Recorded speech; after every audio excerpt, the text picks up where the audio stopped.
AC வாங்கினா current bill மிச்சமாகும் அப்படிங்கிறத பற்றி இந்த வீடியோவில் பார்க்க போகிறோம். வாங்க நம்ம வீடியோக்குள்ளே போவோம். இப்போ ஏசியில் இன்வெர்டர், நான் inverter AC, portable AC, window AC இப்படின்னு பல வகையான ஏசி நம்ம பயன்பாட்டில் இருக்கு. இதில் பார்த்தோம்னா இன்வெர்டர் ஏசி வாங்குறது தான் சிறந்தது. ஏன்னு கேட்டீங்கன்னா, நான் இன்வெர்டர் ஏசி வாங்கினோம்னா கரண்ட் பில் ஒவ்வொரு முறையும் குறைஞ்சபட்சம் 3000 5000 6000 வரைக்கும் வரும். ஆனால் விண்டோ ஏசிகள் இப்போ அதிகம் புழக்கத்தில் இல்லை. போர்ட்டபிள் ஏசிகள் இன்னும் அதிகம் மக்கள் பயன்பாட்டில் இல்லை. நான் இன்வெர்டர் ஏசி வாங்கினோம் அப்படின்னா ஒரு வருடம் ஏசி வாங்கிய அளவு ஈபி பில் வந்துடும்.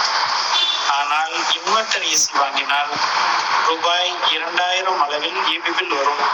குறைந்த அளவாக 800 ரூபாய் கூட வர வாய்ப்பு இருக்கிறது. அதை நீங்கள் பயன்படுத்தும் முறையிலும் வைக்கும் கூலிங் அளவிலும் பொறுத்து அமையும்.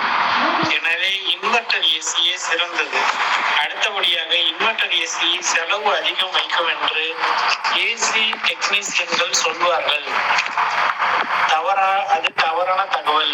நான் இன்வெர்டர் ஏசி வாங்கி ஈபி பில் அதிகம் கட்டுவதை விட இன்வெர்டர் ஏசி வாங்குவது செலவை மிச்சப்படுத்தும்.